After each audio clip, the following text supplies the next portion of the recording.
Welcome to Cactus Caffeine. My name is Anna. I love cactus and other succulents, and I love my coffee. So today, guys, before I start off with my main video, I just want to give a quick shout out to one of my subscribers named Des. So Des, thank you so much. I received the Christmas and a Happy New Year greeting card that you sent me. I truly appreciate it so much. And this is extra special because she designed the card herself.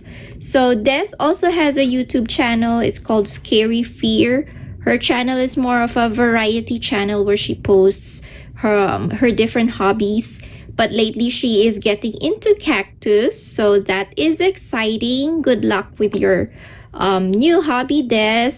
And she also has the cutest and most talkative bird that I've ever seen or heard. So her bird's name is Minion. So even though I'm not a bird person, guys, I enjoy watching her bird Minion talk. Anyway, so today in my video, I am going to share with you my to-do list this winter. So my list actually has tasks that I will be doing for the next days. Might even take me a week to complete it. But these tasks are not only done during the winter. I actually do them, all throughout the year. But now that my plants are mostly on their winter rest, so this kind of gives me more time now to do more of the housekeeping tasks. So the first off in my list is, and I've been procrastinating this, guys, is removing all the seed pods that are left on my cactus. So as you can see, I still have a lot. I just got overwhelmed during spring and summer. I was able to take a lot out already, but there is still more, especially on this one. Removing the seed pods on this one is a little hard because they're right in there in between the thorns. So that's number one on my list. So taking the dead flowers and seed pads off of my cactus is something that I make sure that I finish during winter and before spring starts, because the flowers, as you all know, they come out of the areoles. So if you still have those seed pods attached to it, you won't get any flower from that areole. And I do want to maximize, of course, the number of flowers that my cactus will produce.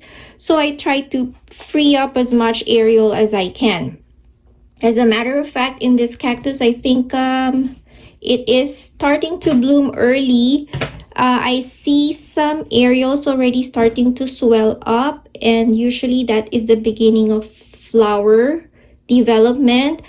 And this one is also trying to swell up. And then there is also one down here. See, so it's also producing a flower from down there. So this cactus is beginning to flower. So but then I still have the seed pods attached on the top, so I should have done this earlier, but better late than never.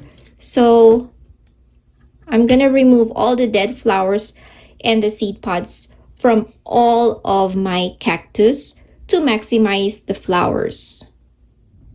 And while we are on the subject of freeing up the areoles, another thing that I have to do on my list this winter is to remove the pups on some of my cactus. So for instance, this echinopsis, this is I think an Easter lily echinopsis. Yeah, Easter lily echinopsis.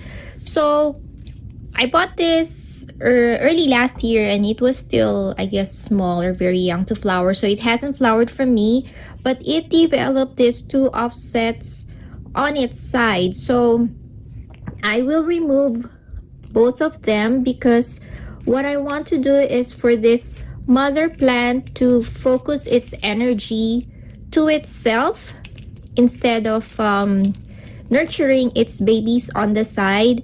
So I am going to remove both of the pups and I will be planting them separately.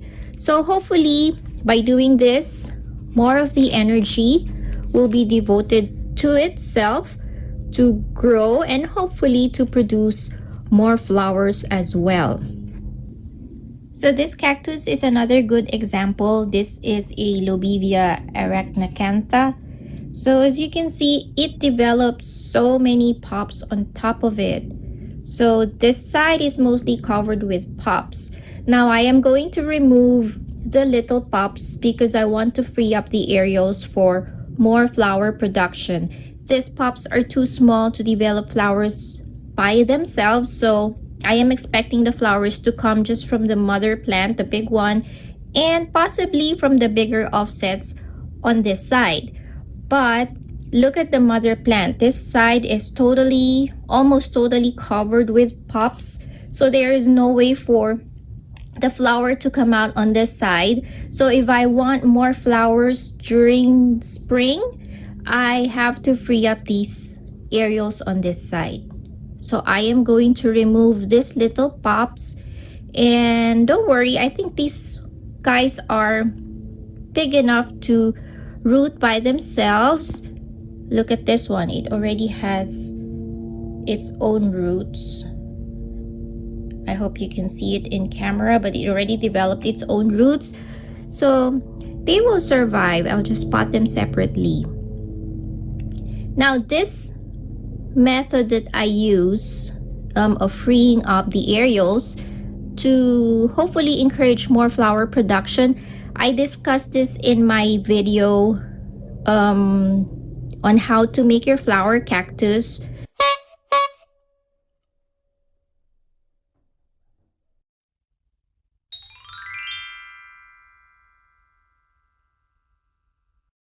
So if you haven't seen that video, guys, I will go ahead and put a link on the upper right corner of your screen, so you can go ahead and watch that video. It's good to watch it now, guys, to help you prepare for the upcoming flowering season during spring and summer. So I do not mind the pups forming at the bottom around it, so that's fine. What I do not like if the pups form on top of the cactus. So if my cactus does that, more often than not, I do remove them. Another thing that is on my to-do list this winter is to work on my plant labels.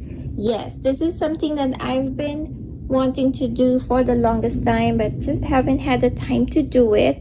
But I am giving up on these type of plant labels, guys, because see, they're very brittle and they break easily, and most of the time I lose them with the wind. You know, when it gets very windy, they get blown away and I lose them, and then I forget the name of the plants.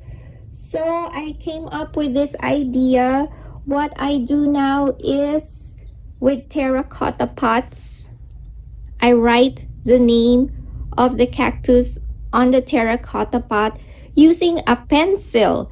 Yes, the nice thing about this is that if you change what's in your pot, if you change the plant that's in your pot, these are erasable, so you can just easily erase them and change the name of your cactus. So see here, if you don't want it to really show, just try to put it like under the rim, but I don't really mind. It doesn't show like from afar. So like this is written in pencil. I've tried everything I know, guys. I've tried detaching the labels from the nursery pot and sticking them to the terracotta pots, but they don't last too. They peel in time. So what I've come up with is using just your ordinary pencil. And I did try, you know, when I water this, the pot would get wet.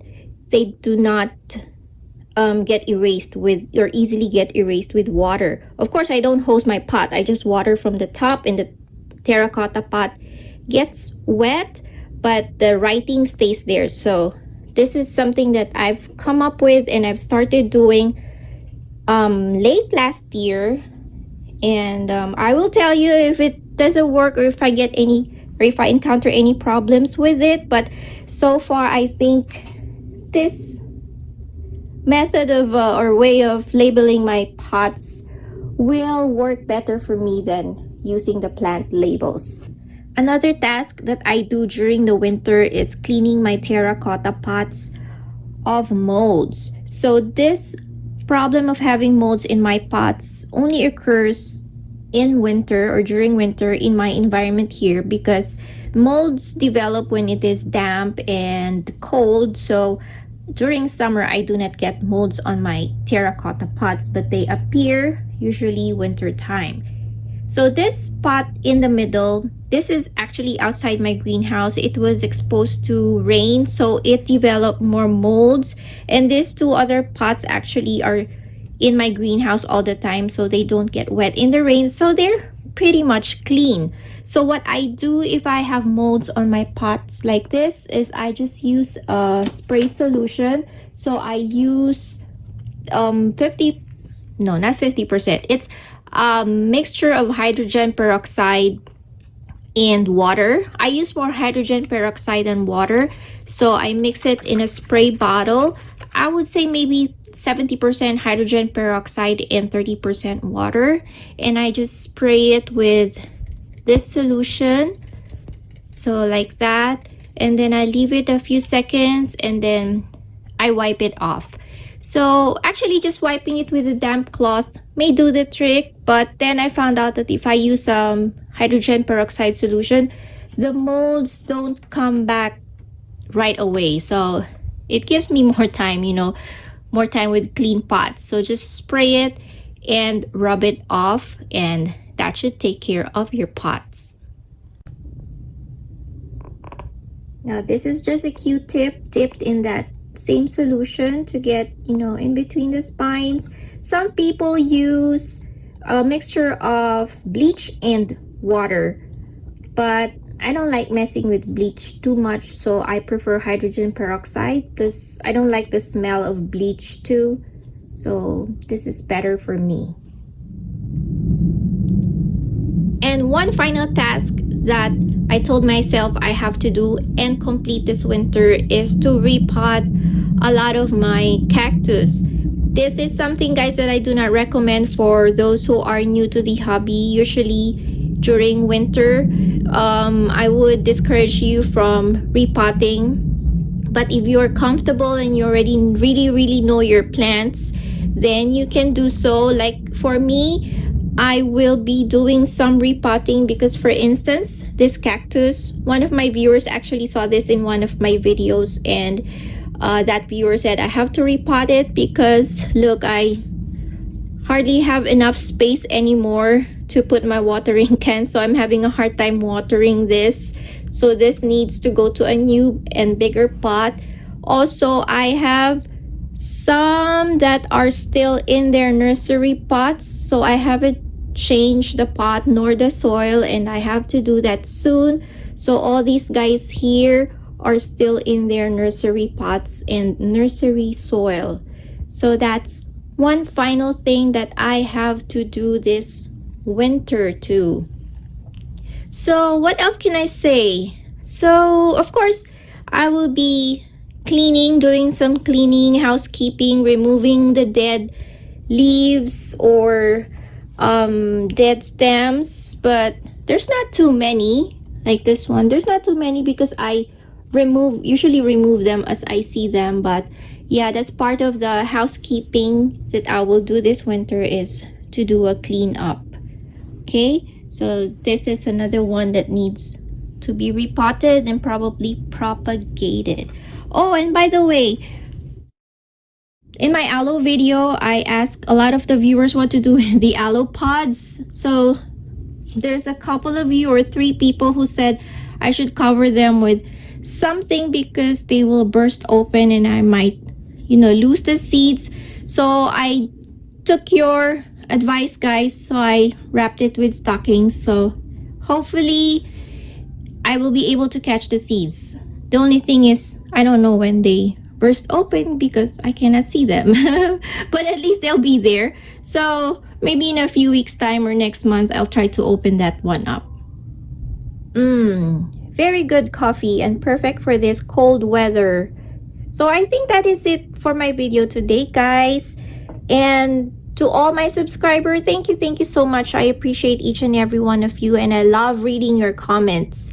And for those who are new to this channel, welcome, and I hope you will click that subscribe button and also hit the bell notification so you do not miss out on any of my new videos.